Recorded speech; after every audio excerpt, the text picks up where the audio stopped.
Oh, hi. I didn't see you there. I'm feeling so much better. I don't know what that cold was about, but that put me on my backside for nearly a week. Anyway, I'm full of beans. It's the weekend. The weather's rubbish. So true to my word, we're going to have a look at Albert's components. We're going to look at the distributor, check that's all freed off and doing what it should be doing. We're going to try and clean up the cam cover, make sure that the bearing shells in the cam cover aren't completely cooked. And we're going to look at modifying that timing belt tensioner to take the new Vauxhall idler pulley. I'm quite looking forward to it. I think we're getting very, very close to being able to chuck the engine back together, and just listen out for any massive knocking noises. We can go back and tidy up later. This is just research at this stage. Before we begin, and if you don't want to hear this, then please do skip ahead to the timestamp pictured on screen now. This is the carburetor that we rebuilt last session. I made a massive mistake and I need to cop to it. It's actually quite difficult to admit this. I cracked a joke and upset the anoraks. I know, I'm sorry. I'm sorry. I forgot that working on classic cars is serious business. We're not allowed to have fun here. So there'll be no fun today. Seriously though, did you know that HIF stands for horizontal integral float? I would argue that it should be integrated float, because integrated means brought together, combined, etc. But we're not allowed to argue with SU or their terminology. So 44, come on. I knew what the 44 meant. I was messing around. Calm down. I just want to have a quick chat to you, and this goes out to the young bucks who are getting into it, right through to the older folks who are getting into classic cars and trying to learn. There are two camps out there in the classic car world, and you need to be careful. Camp one are your keyboard warriors, armchair mechanics. I read a Haynes manual and I don't know how to do what you're doing, but my Haynes manual says you're doing it wrong. Arseholes, in other words. And camp two, people who want to help you learn, who are excited that you are interested in something they were passionate enough to do as a living. Camp twos, listen to them, especially the people who've been out there doing it for 40 or 50 years. Their knowledge is invaluable. They will tell you things you will never, ever be able to find in printed literature. They are so helpful. Soak their knowledge up like a sponge. Still with your eyes, watch them work. However you can learn. Camp ones are to be laughed at. They've been superseded. They're no longer required. When they were younger, were probably arseholes, and unfortunately they just grew into older arseholes. Why am I rabbiting on like this? Because why would a carburetor specialist not know what HIF stands for? Because it's literally never mattered. It's never once stopped me from fixing an SU. This is SU 40, 50, and that's just SUs. I've fixed Webers, Carters, Edelbrocks, Peerbergs, Zeniths of all eras from the 30s through to 5 years old. People who are truly passionate about anything understand there is always more to learn. We cannot all know everything all of the time. And you should not be made to feel small by people out there like that. Now, I just want to say, none of this has bothered me. I just take a mental note to try and raise it as a talking point and explain it in a way where I'm not being rude and obnoxious to the people who want to learn, because clearly those people aren't going to do it, so I'll do it for them. I don't care if it is the curmudgeonly mechanic at the garage you're doing your apprenticeship at who makes you feel intimidated whenever you go to ask him a question, or somebody on a Facebook group who wants to give you a dressing down because you had the audacity to not know a piece of information. They can't tell you anything you won't be able to find from somebody more knowledgeable, more open, more willing to explain it to you. Shop around. You don't have to get your info from one source, particularly if that source is making you feel like dirt. Such people go against the entire ethos of Skyrocket Automotive. The whole reason this channel exists is to help people learn. I'm not going to be deleting comments left, right and centre from people. So if you see any camp ones out there, just ignore them. I'm 35 years old. I'm over it. Frankly, my self-esteem is low enough where anybody who says anything nasty to me, I've probably already said it to myself and beaten them to it anyway. You can do this, and I am proud of you for having the passion to want to learn. Because the fact that you care enough to find out puts you ahead of 90% of the folks out there who throw it away and buy a new one. Don't let an obsolete, miserable old arsehole take away your joy, because I'm sure as shit not going to let them take away mine. So, with all that said, welcome back to Skyrocket Automotive.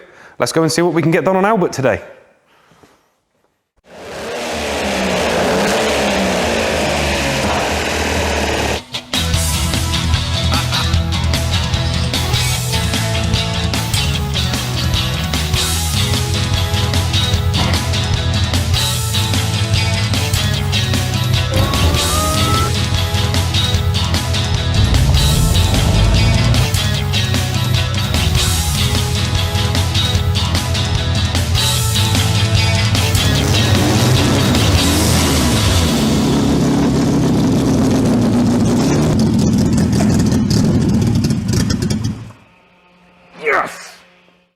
Alrighty, cam cover distributor arrangement type thing. Now we've got an awful lot of oxidization and furring. I think we can fix that. I'd like to get rid of some of this epoxy orange sealant that's just ruining the whole thing. As you can see, we're dropping bits. I love these old knock-through style screwdrivers. Roll. Yeah, I had a feeling it was going to go down like that. All right, the good news is they aren't blind holes, so we can get a penetrant on there. What's happened here, I think, is the aluminium alloy-ish housing has swollen, and as the steel screws have rusted, I think it's just game over on that front. So we'll give them a soak. Part of me wants to just drop this whole thing in the parts washer, to be honest with you, because it's howling. We're gonna have to take the Dizzy out, because I'm gonna end up breaking something. Half inch with change. Whoo dear. Oh, Albert, you poor bugger. Oh, at least it came undone. I'm not gonna worry about marking the actual timing at the moment because I'm gonna wanna make tweaks anyway. I'll be honest with you, the last time this car ran, it probably ran on 4-star. So we're gonna wanna make amendments to the ignition timing anyway, as long as we're roughly right. 1. Wriggly. Floor to above. Wriggly.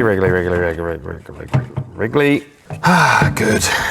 Very good. My favorite. I love it when this happens. Yeah, you know it's tight when you have to use the building to ease it off. Come on, Albert, give it back. I'm just conscious of this camshaft whistling away on us. Let's go and pop that somewhere. If you're undoing something that's particularly corroded, it helps to just work it back and forth a bit. What you're doing there is cleaning the crap off the threads, and then you're less likely to bind things up and snap them. I can hear you all having a panic attack about the cam cover. Chill. We need to clean it up anyway. The Dizzy is moving, which is good. We might actually be going a bit overboard with this, but frankly, finding that stuck valve says to me, we need to just give this a bit more TLC before we go for the big run. Now, it's British, and therefore, you now need to lift this part up to undo the nuts the rest of the way. Of course. There we go. There's our prize. Retain our washers. Sweet. One distributor. That seal, that oil seal actually looks pretty good. Yeah, look at all this. Let's just get it gone. Now, moment of truth, I haven't even tried. Oh, good. Yeah, nice. I don't know why we're losing. Oh no, that's coming from inside the house. Uh-oh. Good news is I think I'm hearing points opening and closing. I'm gonna let that guy sit over here a minute so he can have a think, decide if he's gonna be forthcoming or if we're gonna have to fight him further. This cam cover. First of all, we're gonna have a quick nosy at I'm seeing some scoring. Football fans at a match that's going well. They're not appalling though. Let me get a cloth and clean this up a minute. Now generally with shells, you want to just see if you can feel the scoring with a finger or thumbnail. If you can't, that generally means it's not bad enough to cause a problem. That's fine, it's just oil stained. I think these will go again. All in all, not terrible. We've got another sticker here we need to scavenge. What do you mean? Don't torque? No torque wrench required? Don't torque wrench it? Sellotape?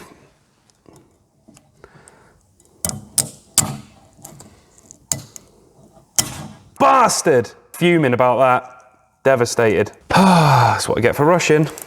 Never mind. See if we can get another one, and if we can't, let's see if I can fix that one. We had to get it off. There's a big lump of corrosion under there. Pissed off with myself about that. Never mind. All right, now in here, we put our timing belt tensioner, if you remember. That's been soaking for a couple of weeks. Uh-oh, he's gone. Oh. Oh, thank God, there he is. Hello fella, how are you? Seized. So I did see what looked to be an Allen key. Anybody else see the poetry in that? No? The sheer amount of rust between the two, I think, has caused us our issue.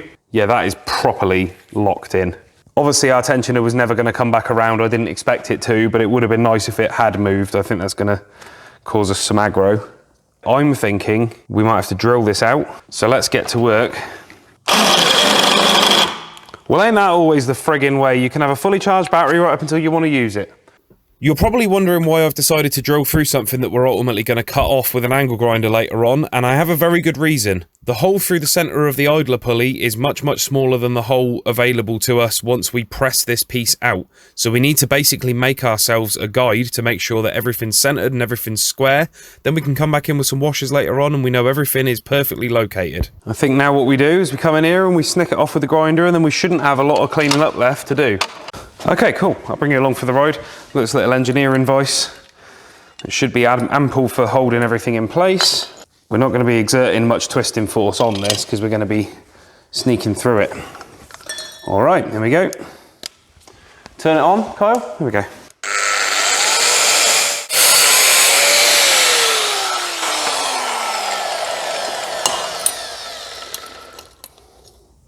Happy days. There we go. Now we just got to get rid of this and we're ready to fit our new one.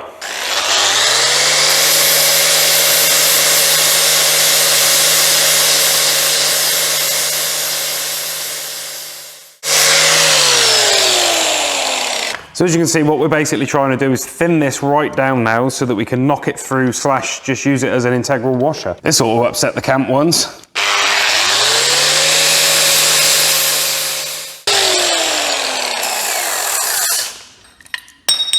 And away we go. I went for a BMW suspension bolt. It's E-drive on the back, which gives us a nice big pronounced head that we can fully tighten all of this down with. But the important thing is we can fully tighten it down, and if we want to, we can grind it off and then MIG and grind again, and we will have ourselves a permanent stud. But for now, we're just pulling everything tight. Snug it up nice and tight. Back it off again. So, turns out you can just cut the old one off and put a Vauxhall one on. That's gone really, really nicely. So we used that piece that we drilled out purely as a guide to just center everything so we are as central to the original position as possible. We've got a nice big washer this side, suspension bolt, nice and stout, not likely to bend or flex, and under a damn sight more pressure in its original job than it's going to be doing this job. We've got an anti-shake washer this side and a locking nut, and also the timing belt idler itself is nice and stout, so that's going to be stopping anything pulling through from that side. I think we're on to a winner. Now, elephant in the room. Why is it blue? So, I was farting around. Basically, I wanted to make sure that everything was sitting completely flat. I wanted to see a perfect circular pattern when we tighten all this down, and sure enough, it's there. We will be taking this off and finishing it up properly, but at this stage, what we need to know is the engine cooked, or are we okay? It sounds an awful lot like this is going to do our job. That'll do nicely. What's the plan with the engine? So the engine at the moment is a complete unknown. It may have been blown up, it may be as sweet as a nut. It is low mileage, but it has also been sitting for years and years and years. So all of this is to say, what we're going to do is run the engine, and if all's well, happy days. What we are still going to do at that point is, while the car's in here, the head's coming off. I spoke to some people who were very, very, very, very, very, very, very, very helpful in pointing out O-Series engines like to clog their coolant galleries real bad. The last thing we want is blocked coolant ways. We don't want to overheat the engine. We certainly don't want to heat the engine unevenly. So the engine's coming apart anyway. This is to get us running for now, and then we can strip it all down and make it look pretty later. But ultimately, it gets put under a timing belt cover anyway. Very pleased with that. That was worthwhile. Okay, onto the Dizzy.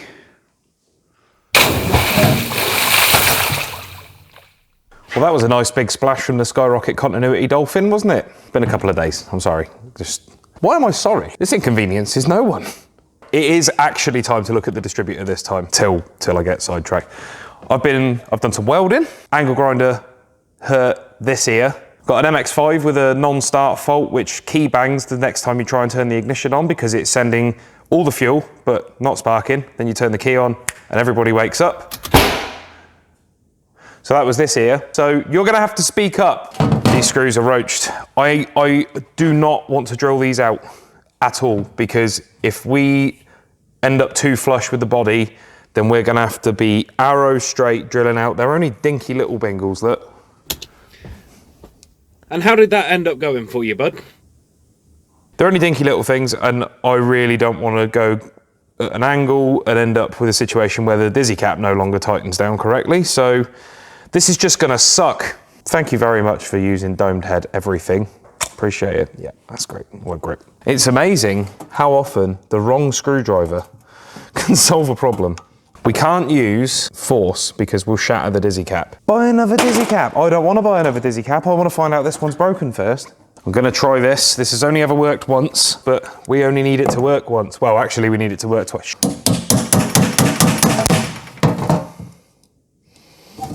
He seems quite locked in. That is an Allen socket. The ratchet should give us a bit more specific torque. Yep, that didn't work. Although, do you know what we can do now? Make it worse. I know you're all looking at me like I've lost my friggin' mind. Why did I just round that more? Because when it's round, we get a Torx bit in there, is the plan. It's not gonna happen, it's not gonna work. Why have I only got wobble extensions available right now? Whenever I need one of them things, I can't find them. I'm trying to avoid putting this in the vise if at all possible. I made a distinct effort then to miss the distributor cap with the hammer, by the way. Doesn't come across on camera sometimes how gentle I'm being. And other times, it looks like I'm being a total wimp when actually I'm giving it all I got. Sweet, so what we're gonna basically do is just keep doing this until we've reamed the head off of the bolt. What a naff job this is. Ah! What'd you do that for? What'd you do that for, man? Look at him. You're meant to be working as a goddamn team. New hammer, he obviously doesn't understand how things work around here. Shit it. I don't know a lot, but I know enough to know that this ain't working. Canoe salesman trying to come up with a nifty new word to advertise that they've got loads of new canoes in. I'm sorry, right? Do you have any idea how much effort it takes to talk to you guys when I'm trying to concentrate? We're gonna go to DEFCON chisel in a minute. Well, I say chisel, punch. Pressure. That's properly stripped now. Cool. Distributor's rebuilt. Here we go again. Here we go again. Right. Yes, this is a claw hammer. Just waiting for all the joyless out there to tell me that that's a problem now. I want to be careful. Light force. All right, we get this guy to bite in. Where's my hollow point? The old hollow point's doing a lot of heavy lifting on this car, isn't it? That's the kidder. Right, I'm yet to be defeated on this one using this technique. Today's gonna be the day, isn't it, Albert, old friend? Uh-oh. Fuck! Exactly what I was trying to avoid. And that's really irritated me. Oh, what's the matter with you? You've got a face like a smacked ass. Well, I just broke the dizzy cap on the Ambassador. So, I've got to buy another one. I don't want to buy another one. Yeah, well, it will make for a decent edit, won't it? Something to add to the video. Do you only care about editing? Is that literally it? Yeah, all I do care about is editing. It's my job. Well, you're not very good at your job. Whoa, now. That Capri video is a nightmare because you didn't film half of it. What kind of dick films the last section of it in WhatsApp videos in portrait? One who's trying to get the job done. Why don't you get off your ass and edit it? Why are you reading a book? Yep, all right, I'll get on and edit that then. So that can go out. Why don't you get off your ass and get the Ambassador video filmed? Fine. Dick. Idiot.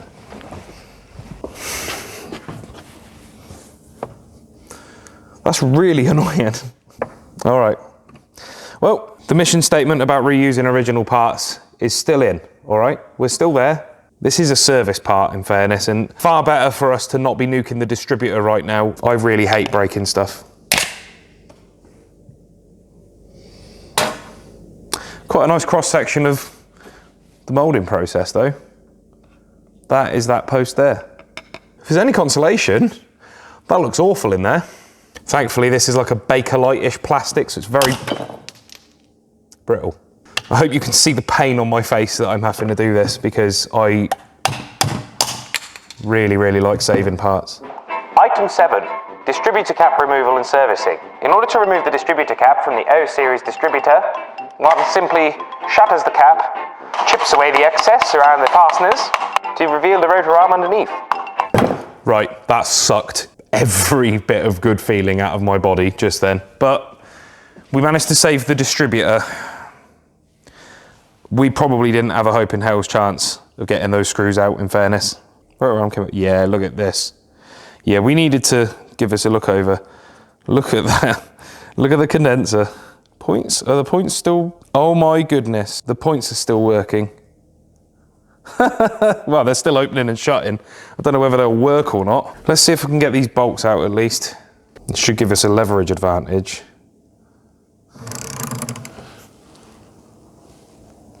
Oh no! Today's rubbish. I should have seen that coming. That was too much leverage. Bugger. It's not going well. Today's not going well. You know what it was? I was in a good mood. I normally make videos when the world's getting on top of me and it cheers me up. I forget how much stuff goes wrong making these videos that I normally am able to cheer my way through. Might as well snap this one off for good measure. There we go. Yep. Okay. That's great.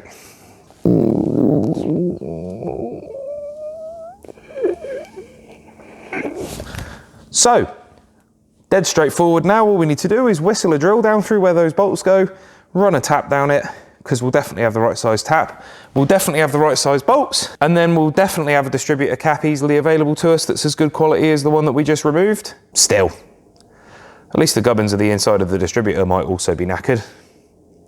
Kyle, just a reminder, you're the one that bought the Austin. Nobody forced you to do this. This isn't work.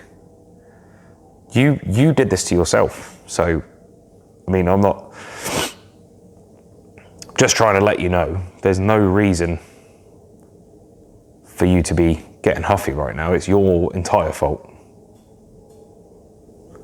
Distributor cap is on order. So, how are you feeling, little guy? I mean, the points are opening. Look like they might be quite corroded. Someone's already rounded that screw out for us. Nice. We need to get the platen out, which is going to be easier said than done looking at this arrangement here. Oh, golly gee whiz, you mean it, mister? No fooling? So it looks like this felt pad here probably would have been soaked in oil and that would have lubricated this as it ran past. The lobes don't look awful. Have a look at the bob weights in the bottom of the Dizzy. So far, so good. Hello. Nicely made screw. A little bit of gumminess on the bottom there, but not too bad all in all. That'll be our earth, which, fine. I would like to remove this whole thing in one without touching the points gap or anything. Remember, we're trying to leave everything alone till we can confirm that it isn't working. It's going to be interesting trying to get this lead out of here. Out you come. Out. Who'd have thought that the honeymoon period would have been investigating all the rot on the body? This has been a dog so far. Yeah, it's corroded real bad, so we need to clean all this up. We just need to try and lift this as centrally as possible. There we go. Yeah, so that's how the advance and retard works, believe it or not. There's a rod down here. I'll show you in a minute. Yeah, it's quite clever how that all pivots. And actually, you know, it's pretty free. So that's good. We're not gaining anything by keeping hold of that connector. Let's put a new one on there. Bam! Out you come, out you come, out you come, out you come. There we go. Wicked. That's great. It's nice to know that that came apart so easily. And what we're going to do now is to keep everybody together, pop our skews through the base plate, like so. And then what we'll do is we'll lose this whole assembly in one. That's the plan. Keep everything together, then lose this entire thing. What is guanin down in here? I mean, right, time to find out if these bob weights are seized. Oh, thank goodness. That's great. They're not throwing out all the way, but I'm not surprised. We're not generating the centrifugal force they need. I'm gonna get some vac hose. Oh, well, I'll be damned. For once, I actually had something I needed right next to me. Does he move? I don't believe it. I don't believe it. Look, it works. I mean, if you'd have told me that that was gonna be the case, I'd ask you what you were smoking, to be honest with you. That's ridiculous. The thing is, we could go further. I just don't think we should.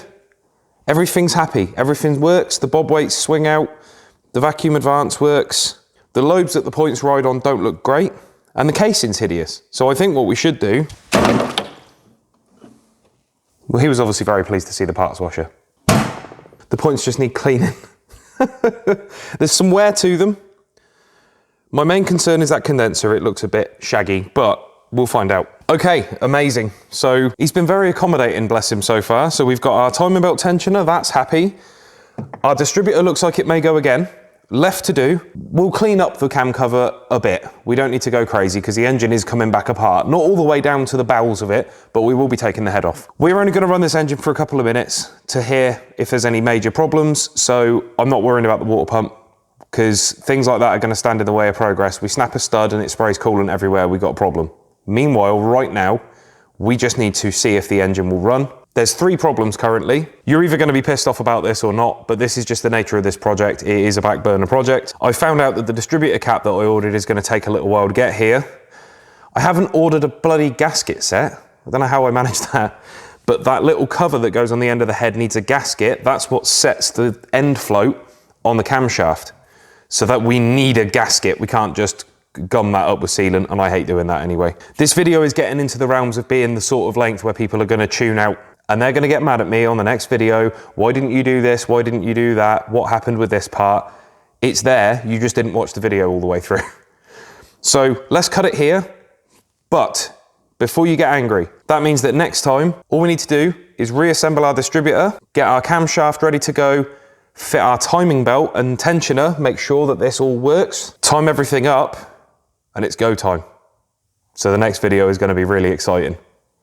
I hope the majority of you, and I say the majority of you because not all of you will, I hope the majority of you can appreciate that this project is squeezed in between work, and no pun intended, sometimes the timing just doesn't sync up with be it parts, be it when the video's due to go out.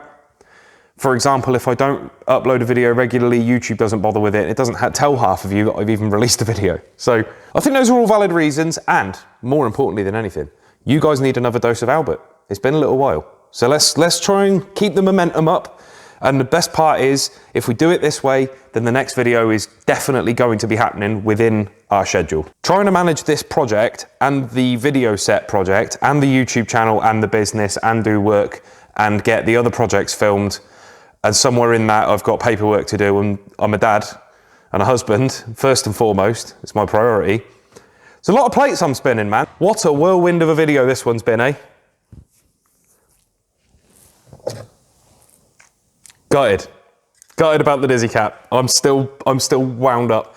That's been nearly a week since I broke this thing, and I'm still fuming. You know what? I think let's make some lemonade out of this lemon.